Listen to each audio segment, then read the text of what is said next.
Shalom Bapak Ibu yang terkasih dalam Tuhan. Hari ini kita mau melihat kembali bagian firman Tuhan. Kali ini kita melihat dalam 1 Timotius pasal yang ke-6, ayat yang ke-6 hingga ayat yang ke-7. Demikian bunyi firman Tuhan. Memang ibadah itu kalau disertai rasa cukup memberi keuntungan besar. Sebab kita tidak membawa sesuatu apapun ke dalam dunia dan kita pun tidak membawa apa-apa keluar. Bapak Ibu Saudara yang terkasih dalam Tuhan, bacaan hari ini mengingatkan satu hal penting yang perlu kita ingat setiap waktu, bahwa di dunia ini sebenarnya kita tidak memiliki apa-apa. Kita mungkin memiliki harta yang lebih dari cukup di dalam hidup kita. Kita memiliki karir yang bagus, pekerjaan yang bagus, dan yang lainnya. Namun kita perlu sadari bahwa semua itu adalah berkat dari Tuhan. Semua itu semata-mata adalah titipan dari Tuhan bagi kita dalam dunia ini. Firman Tuhan mengingatkan kita bahwa kita lahir ke dalam dunia tidak membawa apa-apa. Seperti bayi yang baru lahir, bayi itu datang ke dalam dunia tidak membawa sesuatu apapun. Dan kemudian, jika waktu kita masing-masing telah tiba, ini berbicara tentang kematian, kita juga tidak akan membawa apapun bersama dengan kita. Alkitab mengajarkan kita hari ini untuk merasa cukup. Apakah yang dimaksud dengan merasa cukup itu, Bapak Ibu Saudara? Merasa cukup itu berarti kebahagiaan kita tidak tergantung pada situasi kondisi hidup kita.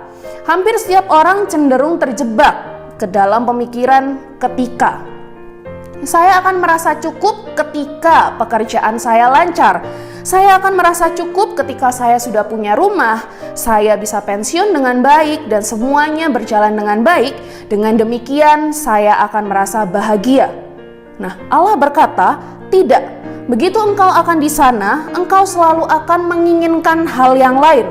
Ya, ini benar. Setiap orang di dunia ini sulit sekali untuk merasa puas. Begitu satu hal tercapai, akan ada hal-hal lain berikutnya yang ingin dicapai. Jika saat ini kita tidak belajar untuk merasa cukup, Bapak Ibu Saudara, kita tidak akan pernah merasa bahagia. Kita pasti akan terus mengejar hal-hal yang sia-sia. Kita sama-sama diingatkan untuk menyerahkan hidup kita kepada Allah. Karena Allah sendiri pun berjanji akan menyertai kita dan tidak akan membiarkan kita untuk berjalan sendirian. Dan Allah sendirilah yang akan mencukupkan kita akan segala kebutuhan kita, asal kita bisa menyadari dan mensyukuri akan pemeliharaan dan penyediaan Allah di dalam hidup kita. Ditambahkan di ayat yang ke-8, asal ada makanan dan pakaian, cukuplah. Ketika kita bisa belajar merasa cukup, maka kita akan berbahagia. Ketika kita bisa belajar mensyukuri atas berkat Tuhan, apapun yang kita dapatkan dalam hidup kita setiap harinya, kita akan memiliki hati yang besar dan hati yang senantiasa bersuka cita karena Tuhan. Tuhan Yesus menolong setiap kita, Tuhan Yesus memberkati.